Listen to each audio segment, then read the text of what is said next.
The Chattahoochee River is one of our greatest resources, providing significant benefits to thousands of Columbus residents and visitors year-round. Columbus Waterworks has a long history of being a responsible community partner. It's our job to protect the river, to make sure the water is clean for future generations to come. The Waterworks was a vital member of the team that worked on the Whitewater project from day one, and that's because everybody knew that clean and safe was so vitally important if we were going to put tens of thousands of people in the river. 25 years ago, the Columbus community invested more than $100 million in a system that has significantly improved river water quality. It also created the infrastructure to make Uptown Columbus a vibrant part of our community. What you see along the river are miles and miles of sidewalks and trails filled with families, with cyclists, with runners, with soldiers. But what you don't see is the miles and miles of pipe beneath the sidewalk that keeps our waters clean.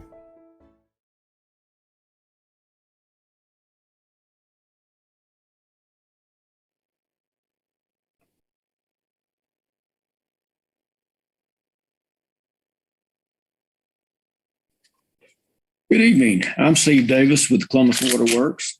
Thank you for joining us this evening for a virtual town hall meeting in which we will be discussing our rate strategy.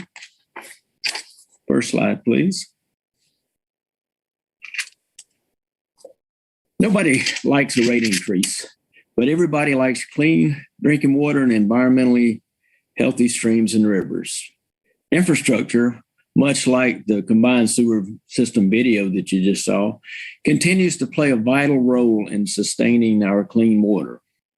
The goal of this town hall is to discuss how these items are related and help CWW customers understand why and how the rate strategy is effective. This year, we're proposing a 3.75% across the board rate increase on our fees. Next slide, please. This slide represents some of the awards that our team has won this year. CWW, just like everybody else, continues to be fighting through this pandemic. And even in spite of that, our team continues to do a great job, as indicated by these awards.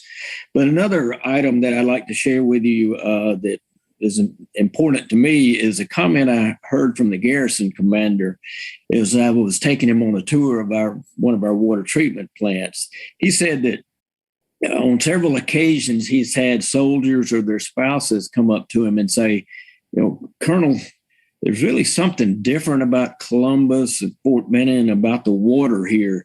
You can actually drink it from the tap and it's good.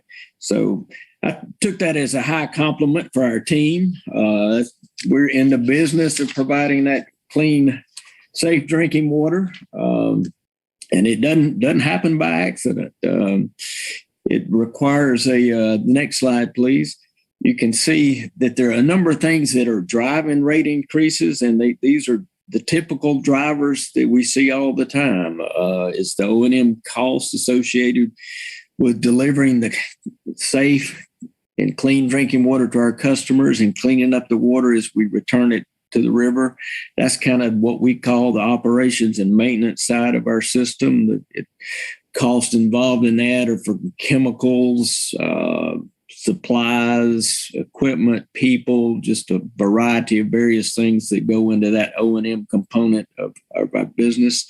Another big driver for our rate increase is always the infrastructure. We are a very infrastructure intensive organization. We've probably got approximately 3,000 miles of pipe. We've got 5 treatment facilities. We've got above ground assets all over our footprint. So we're just very infrastructure intensive. And, if you own a house, you own a car, these things are always wearing out. You're always having to maintain them. And so that's what we do to a very large scale. Also, we have regulatory compliance issues that we have to deal with. Properly functioning pipes, pumps, and plants are essential for CWW to continue to deliver the clean, reliable drinking water and to convey wastewater for treatment to protect our streams and rivers. Maintaining this infrastructure helps CWW protect the public health and our environmental health. We've got to keep the drinking water system functioning and our wastewater collection and treatment system functioning well. It's CWW's responsibilities as stewards of the public and environmental health relative to water and sewer systems to maintain and operate them at a high level to meet state and federal regulatory requirements. Failing infrastructure causes compliance violations, and that's just not an acceptable option for CWW. So aging and wear and tear on this infrastructure system that we have is just relentless. It's ongoing. So it's our challenge to stay one step ahead of it, to renew and replace it before it wears out. And also, if we fail to stay ahead of it, the cost of replacing failed infrastructure in emergency conditions can be 3 to 5 times higher than if it's done in a planned environment where you can design the replacement, that you can competitively bid it and choose the timing to do it. So it's key that we plan and manage these systems and not be reactive to situations. Next slide, please. So battling against failing infrastructure, that's what we do. That's what CWW team does 24/7, 365. If we don't do this, there are public safety concerns in terms of the traveling public. We've got a lot of pipes under streets, and we just can't allow them to fail and put the traveling public at risk. Infrastructure failure will occur if planned, prudent investments are not made to renew and replace water and sewer systems. Minimum annual rate increases sustain the consistency of planning, financing, designing, constructing, and operating these systems that are essential for safe water. Minimum annual rate increases have been the CWW practice since 2002. As a means to levelize revenue to match expenses, focused on the least cost impact to our customers.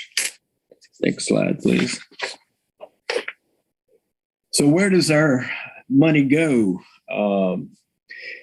About 32% of it goes to what we call our core operations, our treatment facilities, treatment personnel, our field crews.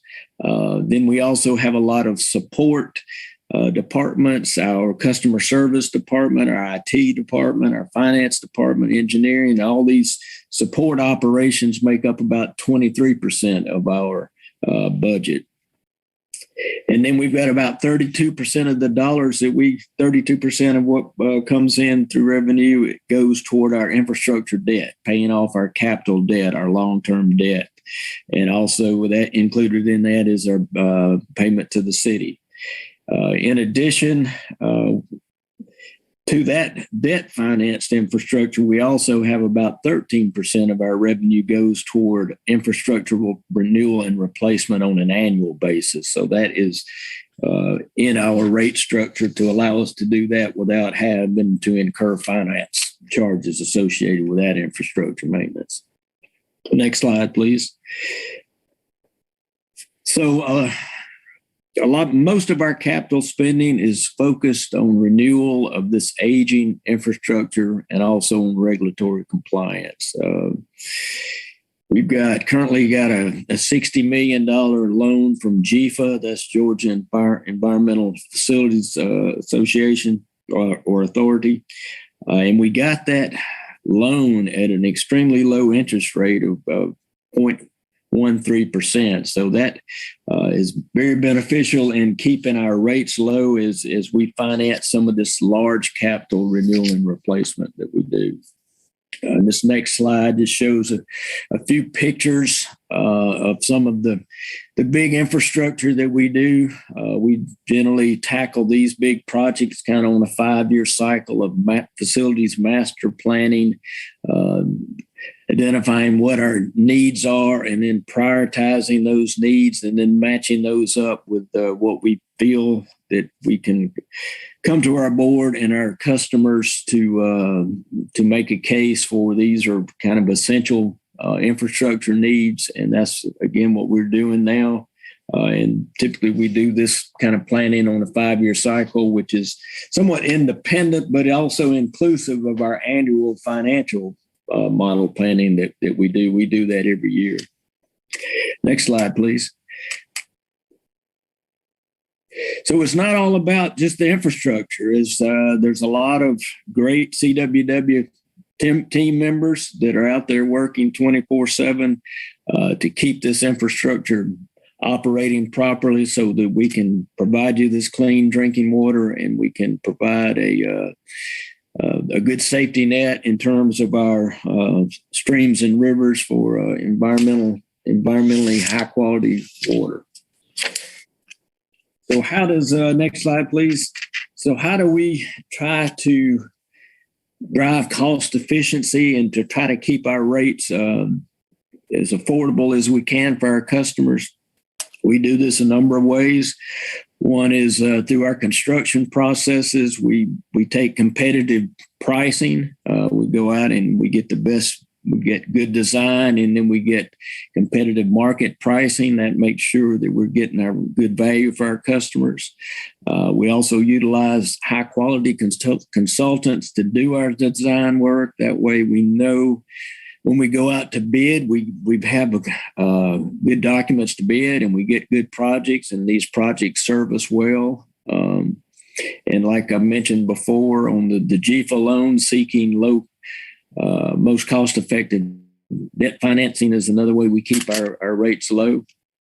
And we also try to drive this just cost efficiency mentality throughout our whole organization. So everybody is cost aware that what they do, the actions they take, the decisions they make may impact our rates and our customers. So we do try to do that in a very caring way for our customers to keep our rates affordable.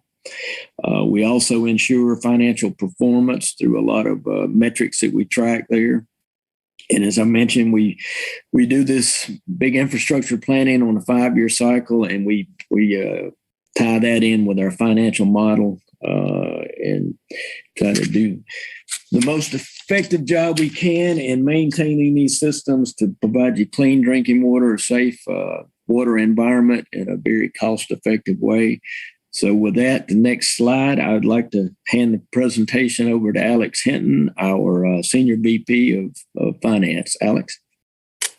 Well, thank you, Mr. Davis, and thank you to everyone joining us today to hear more information about Columbus Waterworks and the infrastructure that supports your water and cleans your wastewater. Again, my name is Alex Hinton, and I have the pleasure of being a part of the CWW team and serving our ratepayers. Columbus Waterworks maintains a 5-year financial plan to ensure that we are financially sound, not only today, yet also in the future. Each year, this plan is reviewed and updated based on current and relevant information. Just to reiterate some key points that Mr. Davis mentioned, part of this plan that was put in place since 2002 is to minimize the annual rate increases focused on the least cost impact to our customers. These minimal rate increases sustain the consistency of planning, financing, designing, constructing, and operating the systems that are essential for safe water. Over the next few slides, we will review some of the highlights from this financial plan. This graph reflects Columbus Waterworks' system-wide average historic rate increase and how Columbus Waterworks compares to the national and Southeast average for a 5 CCF user, or basically a little under 4,000 gallons per month. As reflected, a CWW customer currently pays over $20 per month less compared to regional and national averages. We have also reflected industry benchmarks for annual rate increases since 2000 is over 5%, while CWW has historically been closer to 4%. Just to have some historical reference, prior to 2002, when the financial plan was implemented, rate increases were not as consistent. As a result, it led to several years of larger rate increases during 2003 through 2005. Since that time, Columbus Waterworks has maintained smaller system average rate increases in an effort to provide affordable water to our customers. The proposed 3.75% increase across all fees, excluding garbage, will result in less than $1.90 per month increase for nearly 70% of residential customers. We can see on the chart for the proposed rate increase, if your average water bill for a 5 CCF or a little less than 4,000 gallon user per month, the increase will result in $1.68. Therefore, your bill going from $44.98 to $46.67 per month. And if your water bill is more consistent with a 6 CCF or about a 4,500 gallon per month user, then your average water bill will increase about $1.89, resulting from a $50.37 bill per month to about a $52.26 per month. This graph depicts how Columbus Waterworks water and sewer charges compare to other cities. This is a typical 5 CCF or 3,750 gallon user per month with a 5/8 inch meter. As you can see, the $42.44 bill is lower than other cities of similar size and much lower than a city like Atlanta. Please note also that the increase that CWW, the proposed rate increase, the $42.44 is what we're proposing. We are comparing this to other utility rates as of September 2021, but this does not include any increases that other utilities may be in preparation of implementing in the year 2022. At Columbus Waterworks, we have worked with our customers through the pandemic and continue to consider our customers' needs by offering various customer assistance options. We currently offer an existing low-income credit program that provides an $8.50 monthly credit, as well as we offer payment plan options for our customers. Just to tell you a little bit more about each one of these, a customer may apply for the Columbus Waterworks Low-Income Credit Program by contacting the Citizen Service Center with Columbus Consolidated Government by calling 311, or you may also reference our website for further details on the program and the application process. So again, to get your application, you can call the Consolidated Government by calling 311. Also here at Columbus Waterworks, we also understand that situations happen that may make on-time payments difficult sometimes on your bill. If this is the case, you may request a payment arrangement, either by calling our customer service representative or emailing us at customerservice@cwwga.org. This next assistant options we're going to talk about is an additional program that is currently under review, which is the Low Income Household Water Assistance Program, otherwise known as LIHWAP, and is currently under review by our staff. Here we will go over a little more detail of this program. The LIHWAP program provides funds to assist low-income households with water and wastewater. The LIHWAP program provides grants to states as a temporary emergency program. The state grants funds will be distributed through community partners. Columbus Waterworks is currently working with our community partner, which is Enrichment Services Program, to review the program. This program will allow $200 to $300 per year based on eligibility. Details and finalization of the program are forthcoming. As you can see, the chart reflects the current fiscal year 2022 LIHWAP eligibility guidelines as it relates to household size and income. So for reference, if you have a household size of 4 and your income level is between $0 and $33,091, then you would be eligible to receive a $300 benefit. If your household size is 4 and your income level is between $33,092 and $50,911, you would be eligible to receive a $200 benefit. So we're excited about this program. Like I said, we're going to have more information coming out on that as we look at reviewing and implementing that. In summary, changes ahead for your water bill are a proposed 3.75% rate increase needed to provide safe and reliable drinking water, less than $1.90 per month increase to nearly 70% of our customers, and the LIWAP program that is under review and will provide funds to assist low-income households with water and wastewater in the funding of $200 to $300 per year based on need over the next 2 years. Thank you for your time. And at this time, I will turn it over to our Senior Vice President, Vic Birchfield, who will serve as moderator for the remaining of the call. Thank you, Steve and Alex, for that great information. At this time, we will proceed into the questions that have been submitted from viewers. If you have a YouTube account, you may submit questions live through the chat feature on YouTube. You may also submit questions via email to communityprograms@cwwga.org or private message your question through Facebook Messenger. We ask that you please keep your questions related to the topic of rate strategy presented this afternoon. So what we'll do is we'll pose the first question to Steve. Why does Columbus Waterworks use a financial model to predict what rates will be in the future? Why not just plan from year to year?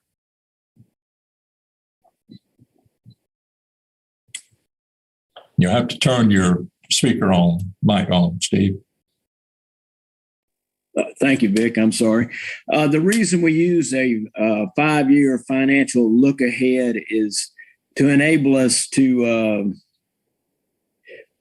forecast any infrastructure needs that are beyond kind of a 1-year planning horizon. They also allow us to look forward into what we see as potential regulatory and requirements that would cause infrastructure improvements. So in doing that 5-year look ahead, it enables us to assess what we see to be our needs in terms of revenue and try to levelize some of those over across some years. We may have some capital that we may defer a little bit to try to keep our expenses levelized so we don't have variability in rate increases that would spike and be painful on occasion to a ratepayer. So it just gives us a more consistent level of planning to keep everything more manageable and at a low cost for our customers. Well, great. Appreciate that, Steve. The next question we'll pose to Billy Cobb. Billy is over our field services group. Billy, how is clean drinking water related to infrastructure?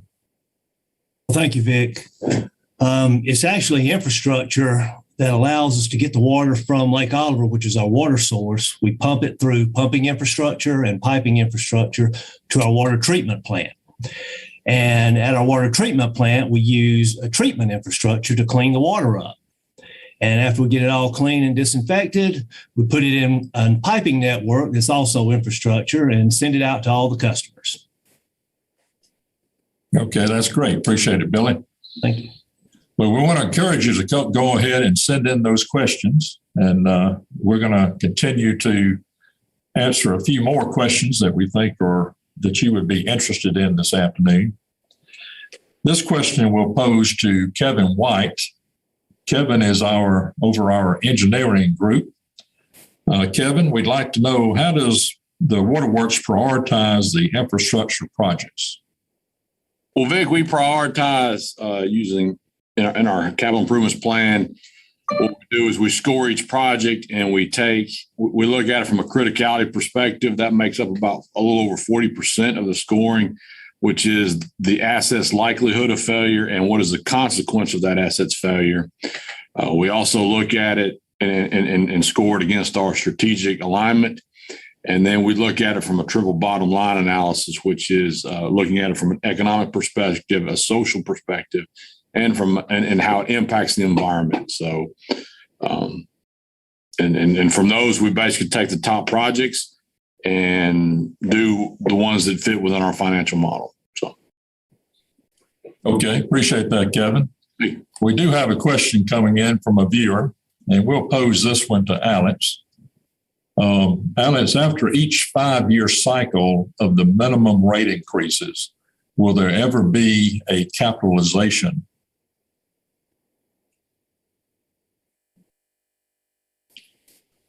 Well, I mean, I'm sorry, Vic, can you repeat the question one more time? So after the 5-year rate increases, will there ever be a capitalization? Right. So or maybe that's, let's go with a rate cap is the word I think there. A rate cap. Oh, okay, I'm sorry. Rate cap, yeah.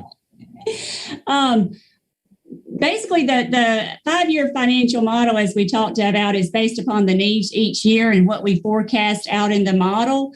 Currently, the model that we've anticipated in historical rate increases that CWW has anticipated for the model have been around a 4.95% rate increase per year. And that's, historical and kind of what's in our model going forward. And like Mr. Davis said, I mean, CWW continues to drive on efficiency and ways that we can improve efficiency and have cost at an efficient dollar amount. So therefore, we try to get that 4.95% down each year. Some of those ways that we've been creative, like we talked about, was the JEPA financing, which was a 0.13% interest that saved the company about $19 million. So that helps us get that rate from a 4.95 every year down to this 3.75 that's proposed. So right now, there's not a particular ordinance or anything that caps that. Like I said, because we are based upon the revenues. The Waterworks Board of Water Commissioner gets their revenues from the ratepayers, not any sort of taxes that are imposed. Okay, appreciate that. For our next question, we'll go back to Alex. Alex, since the pandemic has affected residents at different levels, what has the Waterworks done to help during the pandemic? Vic, here at the Waterworks, Columbus Waterworks has certainly wanted to ensure that we're taking care of our customers.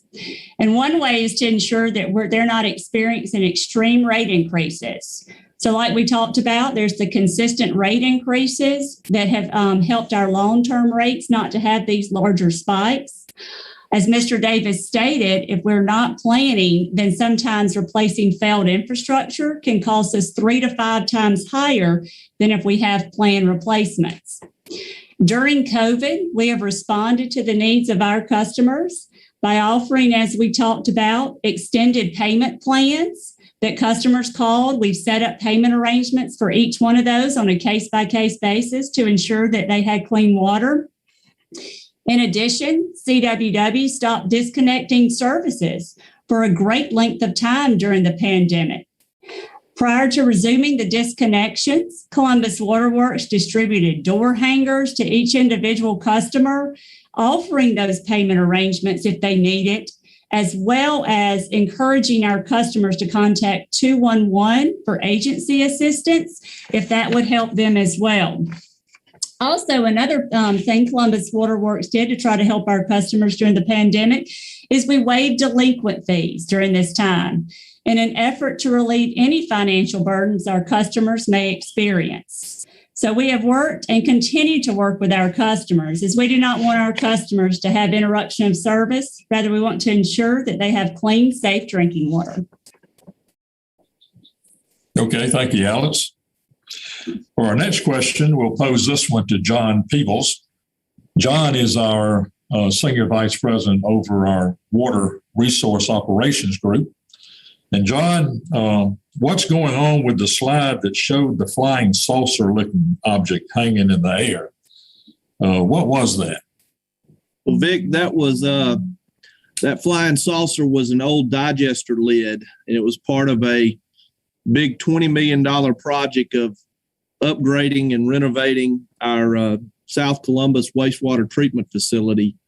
That was the framework for a lid on a 100-foot diameter digester, and it was an old floating cover, and we were replacing it with new metal fixed covers that hopefully will last as long as these did. But that's what that was, Vic. Okay. Thank you, John. For our next question, we'll pose this one to Alex again. Alex, if I have a bill that's currently $50, what can I expect to see as an increase each month?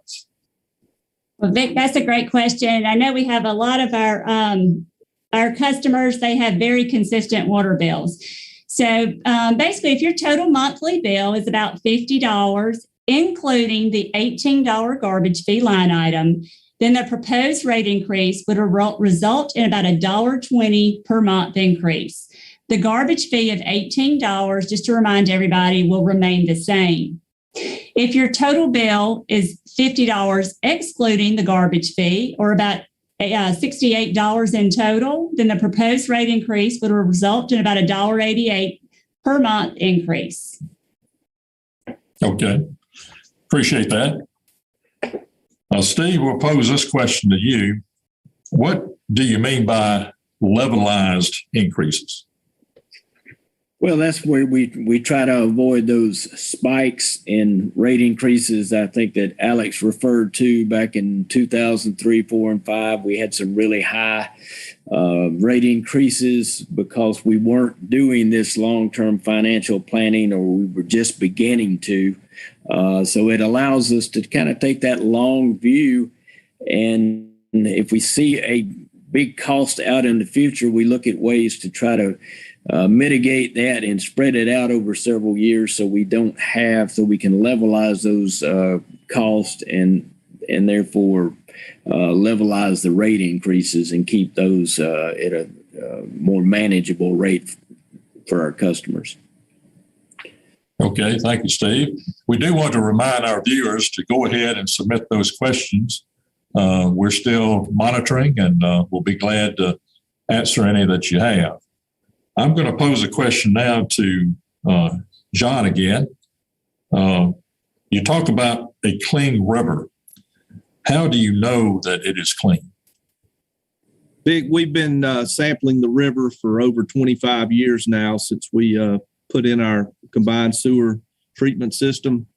And in fact, since 2012, we've actually been sampling in the middle stretch of the river 3 times a week, rain or shine. And we know from all that sampling that the water quality in the river is excellent and that it meets water quality standards. Thank you, John. Our next question, we'd like to pose it to Kevin. Kevin, what are some examples of infrastructure projects that the Waterworks is currently working on? Well, you saw the one photo that John described.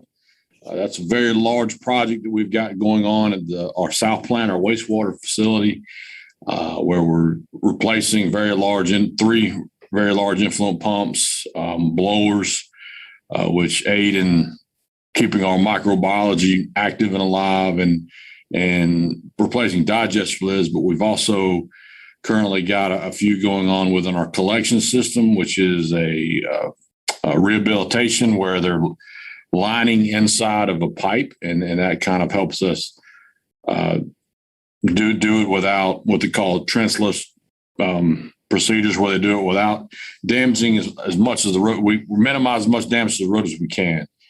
And so we've also got a small line replacement project where we're going in and replacing some of our smaller lines with some of our bigger lines to aid in some of our pressures in some areas. So that's the examples of a few we've got going on right now. Okay, appreciate that, Kevin.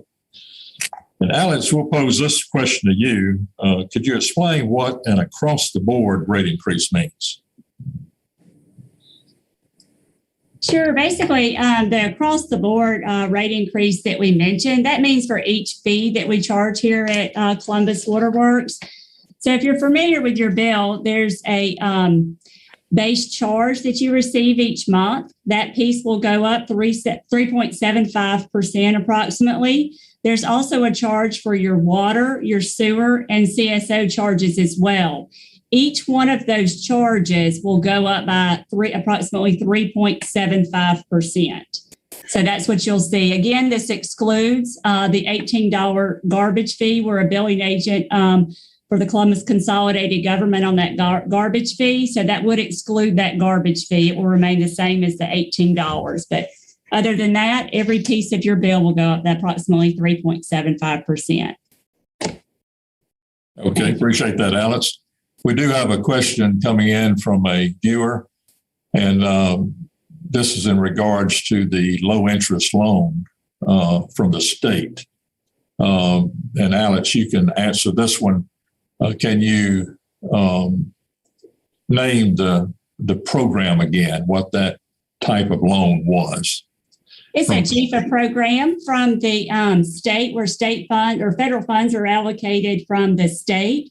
And that goes through GEFA. It's the Georgia Environmental Finance Association that we receive our money, our funding through. It's available to water and wastewater utilities, and we apply for that. We also have several awards that we've received throughout the years. And as part of that, we also receive an additional reduction in we're a Water First City, which is a program intensive qualification that we've met. And so for that reason, we actually received a reduction in the actual rates that GEFA would normally publish as well. So that was great news to save our ratepayers even more. Great. So that would be a GEFA loan that you could easily look up on Google and find out some more information about that. Okay, so we'll go through one additional question here as we're waiting. We'll pose this one to Steve. Could you explain how replacing infrastructure projects helps to protect the environment? Sure, Vic. Particularly in the area of our sewer system, you can imagine that if we had our collection system piping or manholes began to fail in proximity to a creek, you'd have sanitary sewer overflows, and that would certainly be detrimental to the creek in terms of bacteria or a reduction in dissolved oxygen in the stream.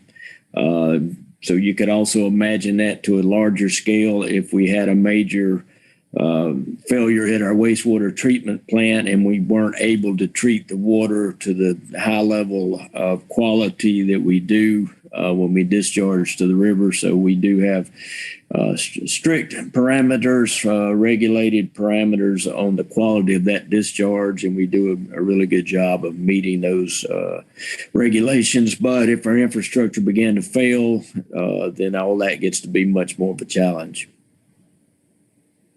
Okay, appreciate that, Steve. Well, that appears to be all the questions for this afternoon. If you can think of any additional questions after the town hall, please email them to us at the email address on the screen, and we will be glad to get the answer back to you. We want to thank our presenters and support staff for participating in the town hall meeting today, and we certainly appreciate you, the viewers, for your time this afternoon, and we hope that this has been informative for you. This concludes our town hall meeting, and we hope that you have a pleasant afternoon.